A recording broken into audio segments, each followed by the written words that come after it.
അത്യാവശ്യം വലുതായി നമ്മളൊരു അലുമിനി മീറ്റിംഗ് സംഘടിപ്പിച്ചിട്ടുണ്ടായിരുന്നു.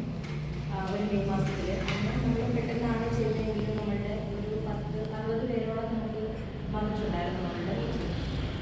അന്ന് നമ്മളിങ്ങനെ പ്രത്യേകിച്ചൊരു ദിവസമൊന്നും നമ്മൾ തീരുമാനിച്ചില്ല. നമുക്ക് നമ്മളുടെ ഒരു അലുമിനി മീറ്റിംഗ് നമുക്കിങ്ങനെ കൂടണം. ഞങ്ങളൊക്കെ പഠിച്ചു പോയിട്ടാണെങ്കിലും ഒരിക്കൽ പോലും നമുക്ക് ഇവിടേക്ക് വരാൻ കഴിഞ്ഞിട്ടില്ല. അതുകൊണ്ട് തന്നെ ഇങ്ങനെയൊരു അലുമിനി മീറ്റ് വന്നപ്പോൾ ഭയങ്കര സന്തോഷമായിരുന്നു. നമുക്ക് എന്തെങ്കിലും ഒരിക്കൽ നമ്മുടെ കോളേജിൽ നമ്മൾ പഠിച്ച കോളേജുകളിലേക്ക് നമുക്ക് തിരിച്ചു വരാൻ പറ്റുമോ, നമ്മുടെ കലാലയത്തിൽ നമുക്ക് എന്തെങ്കിലും ഒരിക്കൽ കൂടെ ഒന്ന് വരണം എന്ന് നമുക്ക് ഭയങ്കരമായ ആഗ്രഹങ്ങളുണ്ട്. അപ്പം അതിൻ്റെ ഫലമായിട്ട് നമ്മുടെ കോളേജിലും അങ്ങനെ ഒന്ന് സംഘടിപ്പിക്കുകയുണ്ടായി. അപ്പം അതിൻ്റെ ഫലമായി നമുക്ക് എന്തെങ്കിലും ഒരു വർഷത്തിൽ ഒരു തവണയെങ്കിലും നമുക്കൊരു അലുമിനി മീറ്റിംഗ് കൂട്ടണം എന്നൊരു തീരുമാനം നമ്മൾ എടുക്കുകയുണ്ടായി. ഈ നാക്ക് വന്നതോടുകൂടെ നമുക്ക് ഇങ്ങനെയൊരു സംഭവം അത്യാവശ്യമാണ് എന്നുള്ളതും ഒരു ഓർമ്മപ്പെടുത്തലാണ്. അതിൻ്റെ ഫലമായി ഈ ഓരോ ബാച്ച് വൈസ് ആയിട്ടെങ്കിലും നമുക്ക് നടത്തണം, അങ്ങനെ ഒരു തീരുമാനം നമ്മൾ ചെയ്യാം. അപ്പം ഇതിൽ ആദ്യമേ തന്നെ എന്താണെന്ന് വെച്ചാൽ ഒരു കൂടിവരവാണ് അലുമിനി മീറ്റിംഗ് എന്ന് പറയുന്നത്. ഇതിന് 2 പേരെ ഇപ്പം നമുക്ക് വന്നിട്ടുള്ളൂ, നമ്മുടെ അലുമിനി അസോസിയേഷനിലേക്ക് വന്നിട്ടുള്ളൂ. അപ്പം ഈ 2 പേരെ വെച്ച് ഇനി അടുത്തൊരു അലുമിനി നടക്കുമ്പോൾ ഈ ബാച്ചിലുള്ള എല്ലാവർക്കും ഒന്ന് കൂടി വരാൻ കഴിയട്ടെ എന്നാണ്.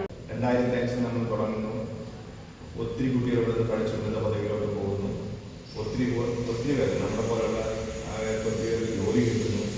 അപ്പോൾ ആ രീതിയിലാണ് മുന്നോട്ട് പോകുന്നത്. പക്ഷേ ഇനി വരും കാലഘട്ടം എന്ന് പറയുമ്പോൾ BEd സ്റ്റോപ്പ് ചെയ്യാൻ പോകണം, ഇൻ്റഗ്രേറ്റഡ് BEd ആണ് വരാൻ പോകുന്നത്. അതിന് അവർ പറയുന്ന ആദ്യത്തെ ഒരു മാനദണ്ഡം എന്ന് പറഞ്ഞാൽ റാങ്കിങ്ങാണ്. ഞാക്കില്ലാതെ ഒരു കോളേജ് അപ്ലൈ ചെയ്യാൻ പറ്റില്ല. പക്ഷെ നമ്മുടെ മേലെ നല്ല റിസോഴ്സ് പേഴ്സൺസ് അത്യാവശ്യം നല്ല കപ്പാസിറ്റിയുള്ള നല്ല നിലയിൽ പഠിപ്പിക്കുന്ന നല്ല എഡ്യൂക്കേഷൻ തന്നെ ആവുന്നില്ല. ബിസിനസ് ആയിട്ടാണെങ്കിൽ മറ്റ് മേഖലയിൽ പ്രവർത്തിക്കുന്ന അവിടെയും കോളേജ് കൊണ്ടുപോയി സെമിനാർ കോളേജ് കൊടുക്കും. അപ്പോൾ ഒരു കാര്യം നമ്മളുമായിട്ടുള്ള ബന്ധം ഇൻസ്റ്റിറ്റ്യൂഷനിൽ സ്റ്റുഡൻസുമായിട്ടുള്ള ബന്ധം ക്രിയേറ്റ് ചെയ്യാനായിട്ട് എന്തെങ്കിലും ഒരു ഈവൻറ്റ്സ്, ഇയർലി ഒരു ഈവൻറ്റ്സ് അല്ലെങ്കിൽ നമ്മുടെ സ്കോളർഷിപ്പ് കൊടുക്കുക, അതുപോലെ തന്നെ ഒരു അപ്രിസിയേഷൻ, ഒരു അവാർഡ് കൊടുക്കുക എന്നുള്ള പോലെ കൊണ്ടുവരുവാണെങ്കിൽ കുറച്ചും കൂടെ നമുക്ക് ആക്റ്റീവായിട്ട് അല്ലെങ്കിൽ നമ്മൾ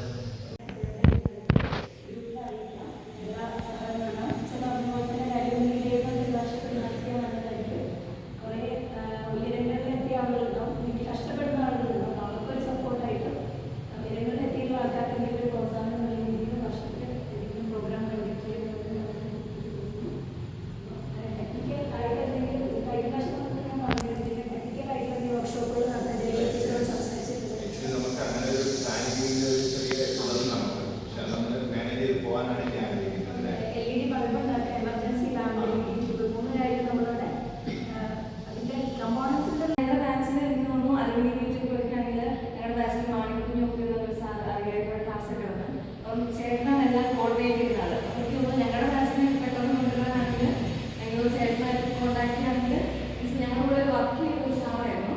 അപ്പോൾ അതുകൊണ്ട് കുറച്ചും കൂടി നമ്മുടെ എല്ലാ കാര്യങ്ങളും ഉപേക്ഷിക്കുന്നതൊക്കെ പഠിപ്പിക്കേണ്ടായിരുന്നു. അപ്പോൾ എനിക്ക് തോന്നുന്നു ഞങ്ങളുടെ ബാച്ചിനെ കൂടുതൽ എനിക്ക് തോന്നുന്നു ഞാനിപ്പോൾ പറയുകയാണെങ്കിൽ എൻ്റെ ഒരു ഫ്രണ്ട്സ് ഒക്കെ ഉണ്ടാവും. നമ്മുടെ ഓപ്ഷൻ ക്ലാസ്, നമ്മുടെ ഹോസ്റ്റലേഴ്സ് അങ്ങനെ എനിക്ക് തോന്നുന്നു നമ്മൾ ചേർന്നാലായിരുന്നു കുഞ്ഞിൻ്റെ. അപ്പം ചേട്ടായിട്ട് കൂടുതൽ കോൺടാക്ട് ചെയ്യുകയാണെങ്കിൽ 3 അച്ഛന്മാരുണ്ടായിരുന്നു. അപ്പോൾ അവരായിരുന്നു ഏറ്റവും മുതിർന്ന ആൾക്കാർ. അപ്പോൾ അവർ പറയുന്നത് അപ്പത്തേക്കും അപ്പൊ അവരുമായിട്ട് കോണ്ടാക്ട് ആണെങ്കിൽ കുറച്ചുകൾ വളരെ ലിമിറ്റഡ് ആയിട്ട് കിട്ടുന്നതായിരുന്നു. എന്നാൽ ഇപ്പോൾ നാക്കിന്റെ ക്രൈറ്റീരിയ വന്നു കഴിഞ്ഞപ്പോൾ ഒരു ആലുമിനിയുടെ റോൾ എത്രമാത്രം വിപുലീകരിച്ചിട്ടുണ്ട്, ഇതെല്ലാം നമുക്ക് ഒരു അവരുടെ പഠിച്ച സ്ഥാപനത്തിൽ ചെയ്യാമെന്നുള്ള